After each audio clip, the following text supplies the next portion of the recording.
Hi, welcome to my YouTube channel. In this video, I'll be looking further into what's wrong with the Mini Cooper S.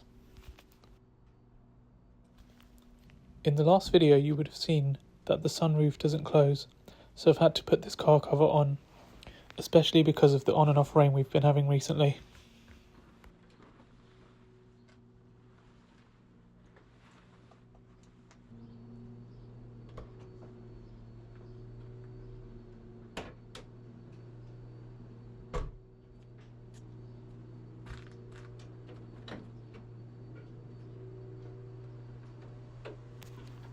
So let's get started. I'll be performing a compression test, and this will give us a chance to look at the spark plugs for the first time.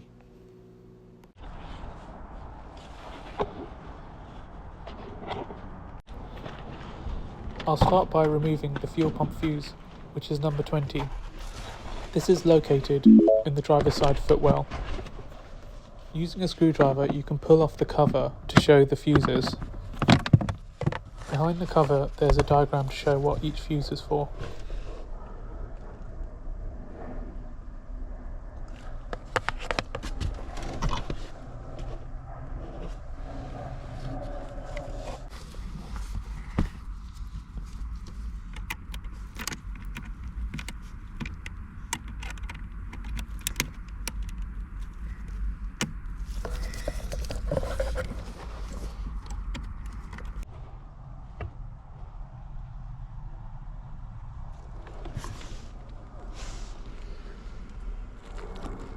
Once I've pulled the fuse, I'll move on to undoing the clips holding the coil packs in, and then remove the cables attached.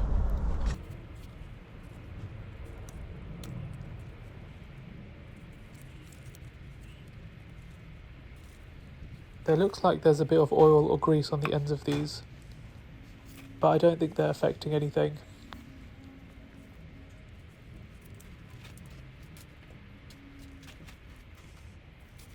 Next, I'll need to pull out the first spark plug.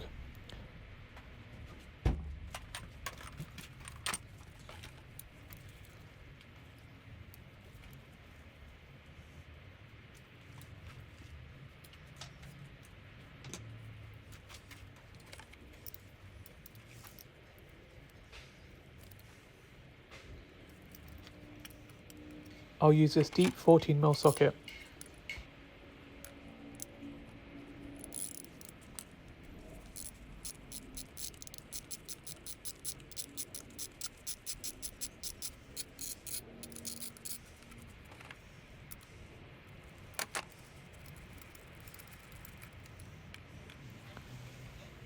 You can tell these definitely needed changing. The tip is all worn out and you can see the wear going up the plug. This was consistently the same on the rest of the plugs. It's likely that these spark plugs have never been changed and they're probably still the originals in there.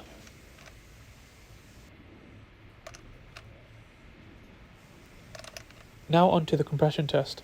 We'll need the correct adapter, which should be the same size as the spark plug width. I measured the adapter alongside the spark plug. Once this is on, screw it into the spark plug hole. Not too tight, as you don't want this to break inside the hole.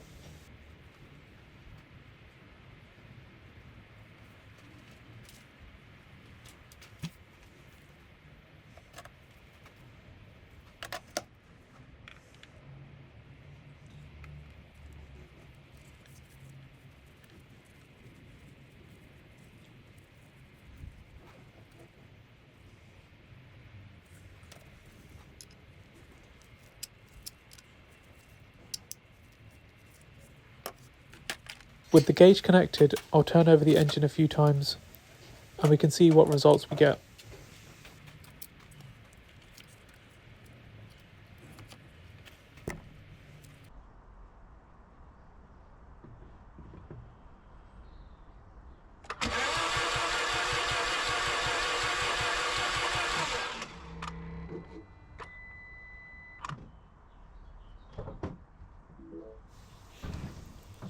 This doesn't go off to a great start, and it's not what I was expecting. It's actually a lot worse than what I was expecting.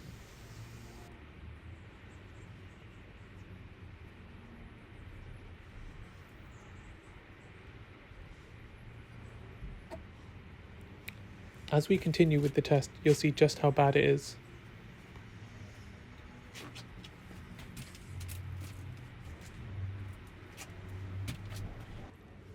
Repeat this process for each spark plug. Low compression can be caused by a few things. The timing could be off, bad piston rings, or a blown head gasket.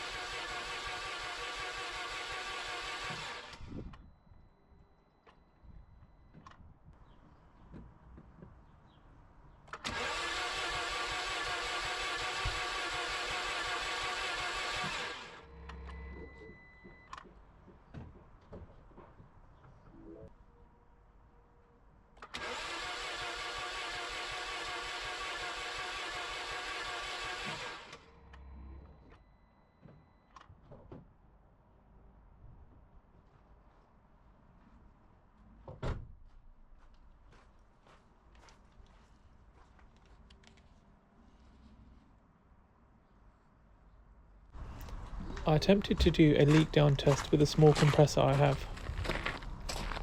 I needed to put the engine in top dead centre. In order to do this, I needed to remove the wheel and get access to the crank bolt. So I'll undo the wheel nuts and jack the car up.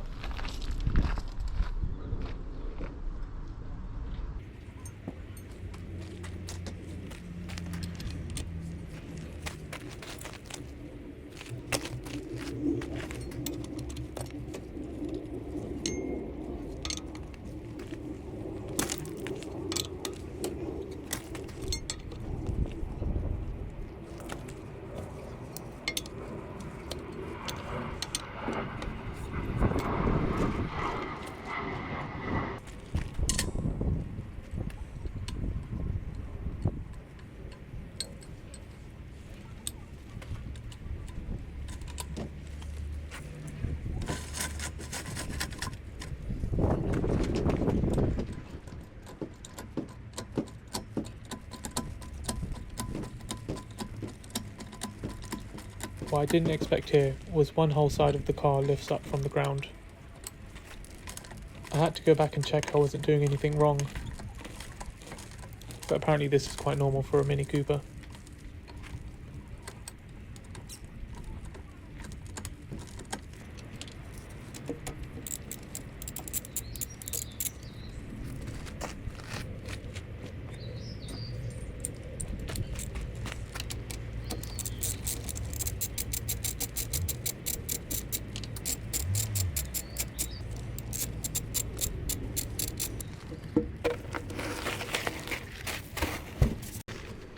The wheel arch lining is caked in dirt, and I had to look around for a little while to locate all the screws that I needed to undo. Once I found the plastic screws, my attempts to undo them just rounded them off, so I ended up having to pry them off.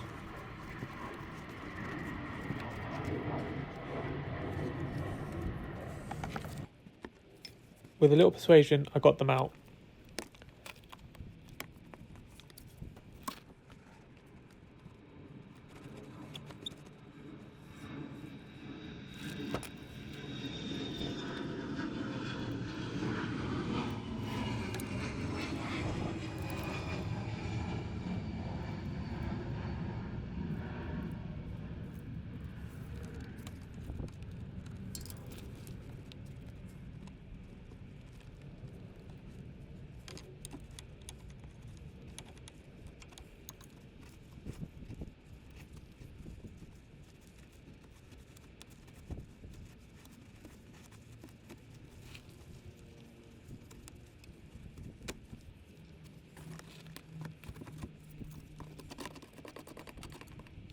There was also one metal bolt underneath the car.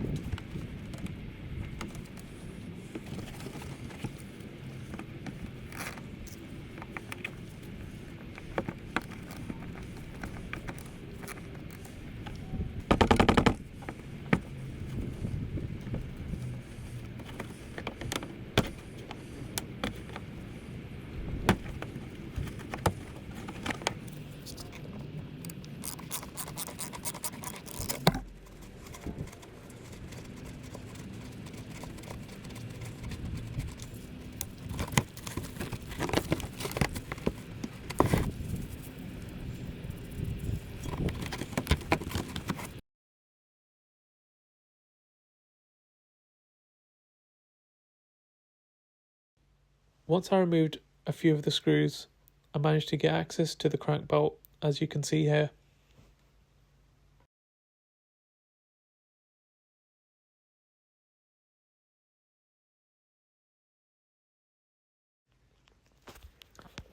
To put this into top dead center, I'll be turning this clockwise.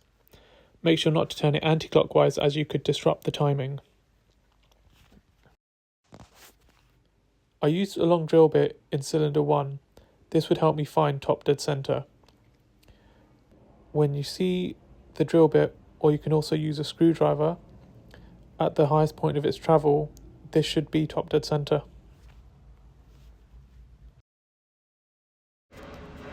After all of this work, the compressor I had did not provide enough air to actually perform the leak down test. So I decided to take off the cover and check out the timing chain and see the condition of the guides. There's a few clips on the side which would have been easier to take off with a screwdriver. There's also 2 pipes either side of the engine, and there's about 10 bolts around the cover. There's also 2 bolts located between the spark plug holes. The hoses easily just pull off, and I use the 8mm socket for the bolts.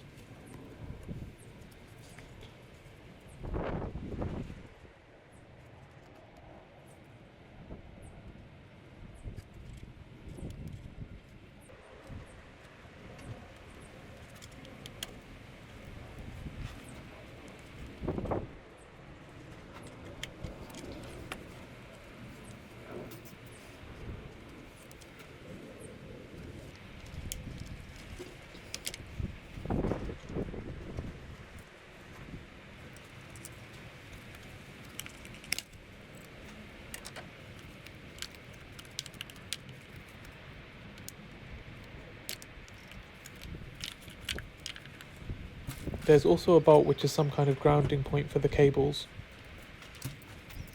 I undid the nut for that. This is attached to another bolt. I used a 10mm wrench to remove this.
Unlike me, make sure you remove all of the bolts and then the cover comes straight off.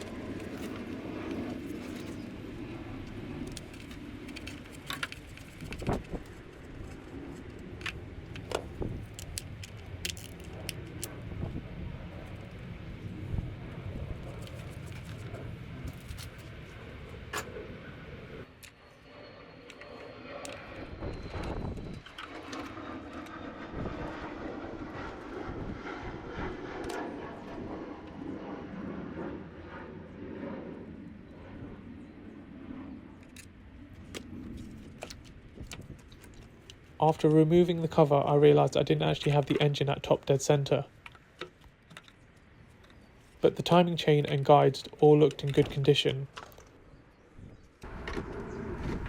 By this time I had the car back on the ground, so I couldn't rotate the engine again to make sure it was at top dead centre. I'm going to purchase the correct timing tools. With those I'll be able to confirm that the timing is correct. Once I confirm the timing is correct, I think it would be a good idea to remove the head of this engine and see what's going on down there. If the timing is off, we could have damaged valves or pistons, and that could cause us a real problem.